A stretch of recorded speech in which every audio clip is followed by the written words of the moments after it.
Today we're going to see an officer do literally everything right and the outcome still sucks.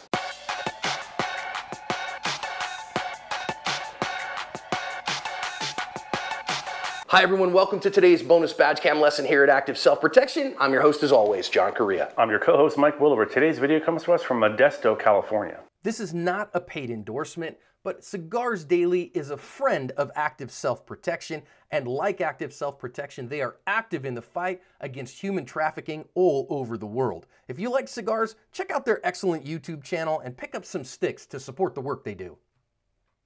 It's the 4th of July. You can hear the fireworks in the background in a little bit, and this officer has been called to this house because a dad is called on his son because his son has pulled a knife on his wife because he's been off of his medication for several days and he's being very nonsensical. You have a lot here going on between the officer and our intended here, and so let's listen in and hear what happens. Dylan, buddy, you in here? I hear your voice. Are you there, Dylan? Dylan, can you hear me? Hey, buddy, I can barely hear you, to be honest. You don't need to open the door, but if you could just come a little bit closer to the door so I could hear you.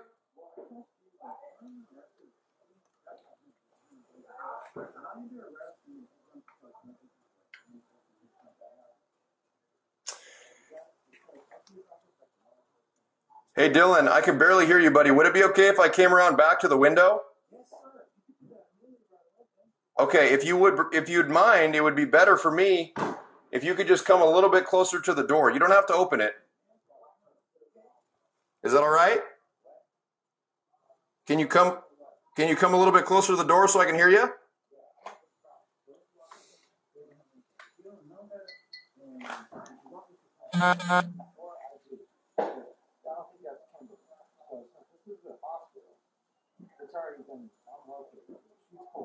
If you were to go away to the front desk and take a picture of Kimberly, I'd say, hey, she locked me out, she stole around, and then she came back. Didn't call 911 because he was screaming at me. I thought he was trying to hurt me, but I didn't get to it. I have court issues on phone too. So it sounds like everything is kind of over this phone situation, is that right?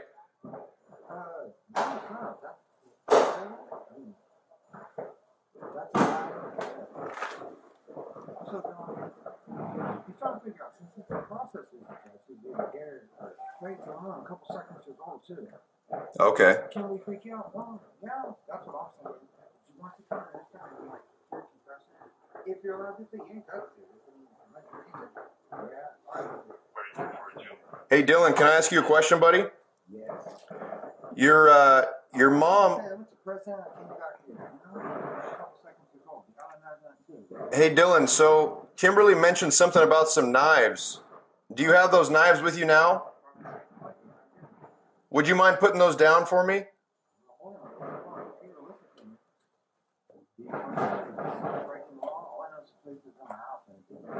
But, hey, we're not saying you did anything wrong, buddy. It's just hard for me to hear you over all these fireworks.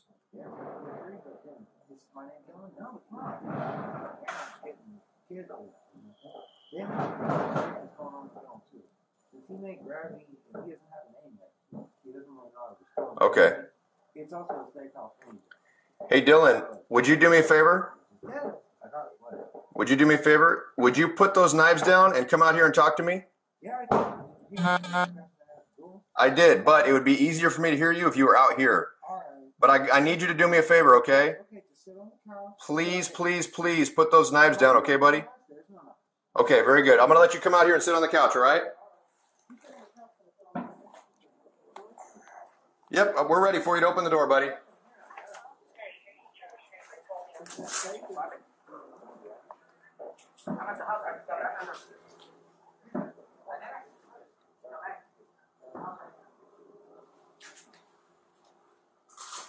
Hey, Dylan, are you ready? Hey, ready for what?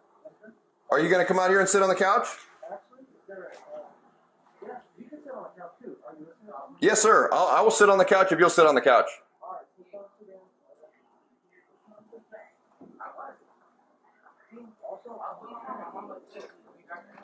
Yeah, it's not the Nice. What's up? Come on out here, buddy. Better, I'm fine. Hey, Let me talk to you Dylan, guys can I real ask you a question real quick, buddy? Yes, sir, You don't have you those can. knives on you, right? No, I don't. Will you just turn your pockets inside out for me and show me? Yeah. Is that okay? Hey, but I got another thing to tell you though. I'm in an emergency. Could you guys listen to me? Yes, sir. Did you hear anything I said? Though? I heard a little Everything bit, was but it's said. so loud outside, it's hard for me to hear. What's wrong? All I know is they have. It's also a hospital. You know, they have crazy things to say about Kimberly and me. That's none of. Well, since that's going on, it's none of their concern. But it kind of looks like he came over to like try to put me under arrest. But then I didn't do anything. No, I we don't just. need to leave the house. People are just calling verbal okay, the arguments all president's night next long. door. Fuck it, everything's there. Hey, Yeah. one more thing. Yeah, oh, also, they said, chase you with the motor gun. Don't tell them to leave this hospital. Yeah. It's in the backyard, but then you go first. Tell them what's going on. Dylan, can I just ask you one more question? Okay. Would you mind just would you just show me you don't have any other knives or nothing on you? Just because your dad said it was something about knives, so we're all freaked out about Oh, him, honestly. okay. We're all nervous about him, so I hope you can The understand. place on Friends, I live too. All right. Would I'm you also waiting to partner myself with friends coming over me. Would you like to sit down and talk? I don't want to walk past in case this looks like something weird, aggressive towards me. I'm not going to. Are you worried about the door? Yeah, I kind of am. You want me to close the door? Would it make you feel better if I close that door? Yeah, but another thing. Buddy, we'll close the door right now. Look, Also, my partner's closing it. I'm supposed to jack off, so they don't know if I'm gay or straight. I wanted you to hear for a good bit how much the officer talks to him. He gets him to sit down on a chair here and literally spends the next half hour with this guy, and you can see how fast the time is going there. Gets him to come outside and for a time agree to go to the hospital and get seen. So they have some really good discussion here about going and getting seen. And then, you know, he's really trying to soft play this. Now, he's going to end up back in his bedroom here in a little bit. So let's listen in and hear how it goes from there. You can. I'm They're going to here. go back to sleep. Can you come with me? I'm not supposed to. He Hey, took him, yeah. Kimberly, can you stand down and tell him what the Richter scale is? Richter scale ratio. Supposed to say. I will get the neighbor to come over. He's going to go with the ambulance. Polygraph. No, the ambulance is already here. He's going to go with the Hey, Kimberly, ambulance. you broke the law. He goes to jail. I'm in court, dude. I'm in Dylan, court. listen, buddy. Just We got to go listen talk to the ambulance, okay? Can we go outside and You talk do. to the I ambulance? don't have to talk to the ambulance. Dylan, please, buddy. I don't want to. No, I don't want to do nothing either. Do you see what I'm saying? Dylan, please, man. Oh, come on. He's a benefit too. It would really help me out, man. Come on, dude. I know, but I'm going to have to talk to you guys after. That's why. If it's serious shit, it is, but if it's just like nothing to fool around with, it not is, right? Because Dylan's being himself. Yeah. All right, come on over, everybody. Let's go outside. Can we talk to? No. Hey, relax. Please. Buddy, No. please. No. Dylan, come on. Go out here, man. Hey, whoa. Hey, Go grow up. hey. Dylan, stop. Dylan, What was that? that was a gunshot. Dylan, What happened? he grabbed a knife. Are you okay? Dylan, listen, buddy, we got to put a tourniquet on your neck, okay? Let me see. You're on your face. It's okay. We got the knife. It's okay. Come here. Watch out for the knife. Come on. You got gloves? Yeah, I got a glove on. Okay. He cut me a little bit. Are you okay? Dylan.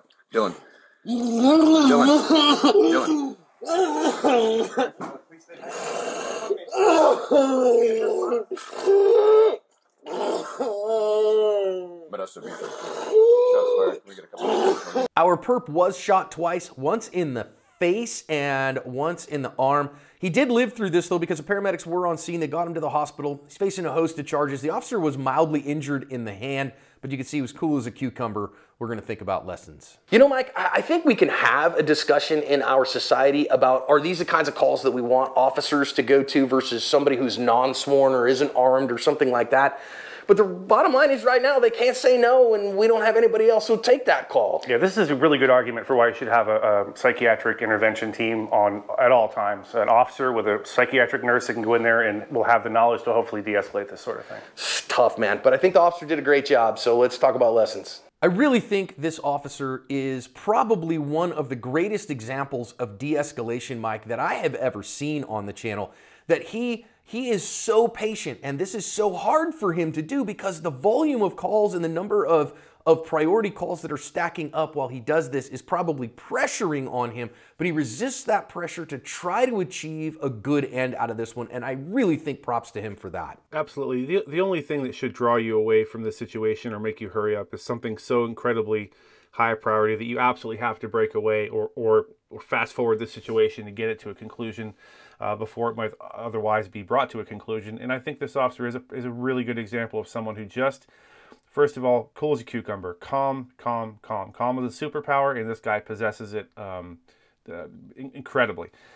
You know, John, if this were your brother or dad or son, you would want this officer to be the one to arrive, to do what he's doing here, to take his time, and just to try to reach a peaceful solution, get the guy the help he needs, obviously needs, because he's literally not in his right mind right now. And so kudos to this officer for just taking his time, slowing his roll, remaining calm, and trying his level best to get this guy the help that he so obviously needs. Well, and you can see here, when he's standing here, you know, if you go back and think about, you had the audio on the last one, clearly by this point, his words are starting to have less and less connection to reality. The psychosis is taking over more and more, and he's being more and more nonsensical. So I think actually the officer kind of pushing here and saying, no, man, we do got to go to the hospital. Because he's getting more nonsensical, at some point you kind of have to push, because we got to make something happen here because it's getting worse. Yeah, and I think this officer recognized from the jump that pushing this guy too soon or unnecessarily was only going to make things worse. And sometimes, John, as I like to say, sometimes you're handed a kind of a poop sandwich in law enforcement. All you can do is make the best of it. You can't leave, can't walk away, you have to act. So he did his best here. Now let's talk about this for just a second here. I don't know what kind of gloves those are. I was issued a set of gloves that had a hexagonal pattern on them. They were very thick. They weren't practical for everyday use, but they were mainly for searching suspects, and they were resistant to blades, resistant to syringes, things like that. These could be those. They look pretty thick. I don't know if they're those or not, but this officer immediately recognizes the threat and gets a hand up, because frankly, if I had no gloves on, I'd rather get stabbed right through the hand than in the face or in the chest. So he recognized that threat and dealt with it he didn't immediately draw his gun, because he realized there's no time for that. I got to deal with this knife first. And I know some people are going to say, well, you know, you should have seen him, you know, bending over, whatever. This guy's been doing all kinds of weird stuff. And they built a significant rapport, and so I don't think the officer was necessarily expecting this. But when it happened, I think he responded incredibly well. And this is about as well as could be imagined, because again, either get out of the fight or get into it. He's able to get a little bit of distance here by deflecting that blade and then kind of kicking off with his foot and getting a little bit of space. Then he's going to get his gun out and in the fight. Now he does so one-handed, because my guess is he's trying to balance himself on the other, and gets two good shots here off. And I love the fact that, okay, he did absolutely have to shoot this guy who was coming after him with a knife again. That's a point shooting technique with one hand. It's one of the reasons we work on very close single-handed point shooting techniques.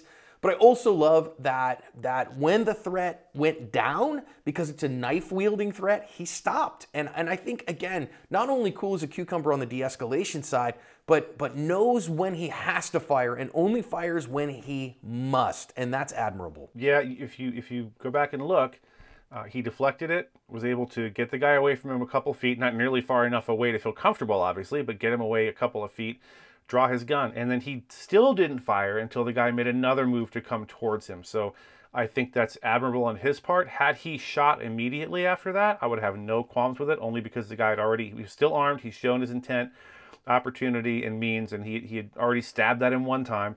So had he shot there, it would have been fine. But well, and he's stuck in the back of the house too. He's stuck in the back of this room, can't retreat. Yeah, and I mean, he didn't look. There's been other videos where you see cops who back themselves into corners. This cop didn't back himself into a corner at all. It's just that the way this went down, they ended up parrying and ending up on opposite sides of the room. And now he is back into a corner through no fault of his own. And I just have to reiterate, John, his ability to not be screaming and yelling here, realizing, maybe in his case, recognizing that might ordinarily be an effective way to speak to a suspect. But now he's dealing with this guy who I think yelling and screaming and cursing is only going to make it worse and make it more resistant. He recognizes this guy needs me to remain calm. The suspect needs me to remain calm as much as anyone else does. And so he continues to have his roll slowed, as it were. He continues to speak quietly, firmly, consistently, not yelling, not cursing. And I think at the end of the day, this officer shows up for this almost impossible call, this unpolished turd of a call.